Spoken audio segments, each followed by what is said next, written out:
Purihin po ang Panginoong Isus, mga minamahal ko mga kaibigan, mga kabayan. Ako po'y gumawa ng video ito, mga minamahal ko mga kaibigan, mga kabayan, upang ipaabot ko po sa inyo, mga minamahal ko mga kaibigan, mga kababayan, at ipaunawa po sa inyo, mga kababayan minamahal, ang tungkol po sa impyerno at ang kaligtasan po na tanging po sa Panginoong Isus lamang po matatagpuan. Mga minamahal ko mga kaibigan, sa mga hindi po nakakanawa ng parusang impyerno, ito po ang parusa sa mga taong hindi kikilala sa Panginoong Isus. Ito po ang parusa, mga minamahal, sa mga taong hindi kilala sa Panginoong Isus, ang impyerno. Ang impyerno po, mga minamahal ko mga kaibigan, mga kabayan, ay hindi basta-bastang parusa, mga minamahal ko mga kaibigan. Dahil sa impyerno po, mga minamahal ko mga kaibigan, ay doon po ay may apoy na hindi namamatay at mga uod na hindi namamatay at nakakatakot pong lugar. At sa impyerno po, mga minamahal ko mga kaibigan, mga kabayan, ay hindi lang po kayo isang araw doon, mga minamahal ko mga kaibigan, isang taon, 100 taon, kundi milyon-milyon mga taon at walang mga katapusan, mga panahon na doon na po kayo, mga minamahal ko mga kaibigan, at magtitiis ng napakatinding kahirapan at sakit. At hindi po basta-basta impyerno, mga minamahal ko mga kaibigan, at tanging Panginoong Isus lamang po, mga minamahal ko mga kaibigan, ang makakapagligtas sa inyo mula sa parusang impyerno.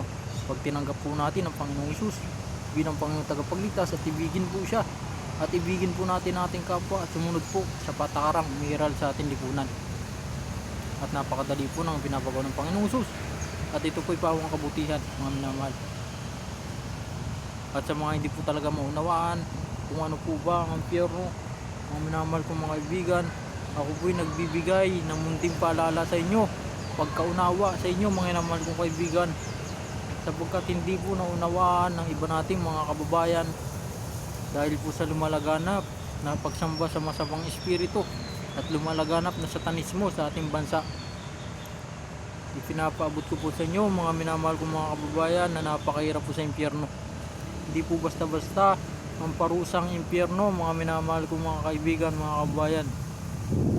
Kaya sana po iunawain nyo, mga minamahal kong mga kaibigan, mga kabayan, na napakahirap sa impyerno. Mga minamahal, mahirap po sa impyerno. Di po basta-basta ang parusang impyerno, mga minamahal kong mga kaibigan, mga kababayan. Kaya mga minamahal kong mga kaibigan, ako'y, at huwag mo naman po mamasamain, mga minamahal kong mga kaibigan, mga kababayan, ako po'y magbibigay ng munting halimbawa. Halimbawa ko po, mga minamahal kong mga kabayan, upang maunawaan nyo po kung ano po yung hirap sa impyerno dito po sa mundo, mga minamahal kong mga kaibigan.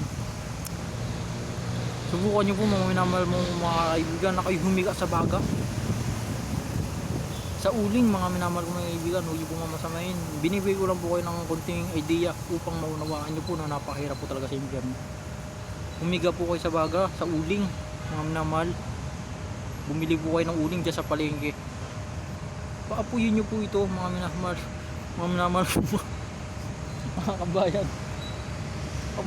Natatawa po ako, mga minamahal mga kabayan, dahil nakakatawa po to, hindi po kasi naunahan ng iba nating mga kabayan kung gaano po kahirap sa impyerno. Napakahirap po talaga sa impyerno. Subukan nyo pong humiga sa baga, sa uling po yun, sa uling, papabagahin mo po yun, sabay humiga ka ron. Siguro mga sa 4 na plastic na uling, marami-rami na po yun eh. Tapos humiga ka ron, pag yung bagang-baga na po, humiga ka ron. Ay, napakasakit po. Napakasakit po nun, mga minamahal ko mga kaibigan. Wala pa po sa kalingkingan ng impyerno yun, yung parusang yung gagawin yung yun. Ay, alam ko naman po, mga minamahal ko mga kaibigan, kababayan, hindi nyo po kaya yun, yung ultimong pagiga sa uling, sa baga ng uling, hindi nyo po kaya yun. Hindi po kaya natin yun. Sigurado po maglulupasay kayo sa sakit. Maglulupasay po kayo sa sakit. Sa impyerno po, mga minamahal ko mga kaibigan, wala pa sa kalingkingan ng impyerno yun, yung pagiga sa baga ng uling. O pinatatawa sa kasasapitan ng tao gustong pumunta sa impyerno. Talaga nakakatawa po pag ginusto nyo po pumunta ng impyerno. Ay talaga napakahirap po sa impyerno, mga minamahal mga kaibigan. Kaya habang nandito pa po sa mundo, hindi ko milala na po sa Panginoong Isus, Sus, mga minamahal kong mga kaibigan, mga kabayan, nawa po'y huwag niyo pong masamain ang munting paalalang ito na tanging sa Panginoong Sus lamang po ang kaligtasan. Ang kaligtasan ay tanging sa Panginoong Sus lang po matatagpuan. Upang hindi po kayo mapunta sa impyerno, tanggapin niyo po ang Panginoong Sus bilang Panginoong tagapagligtas. Mahal po tayo ng Panginoong Sus. Purihin po ang Panginoong Hesus Kristo.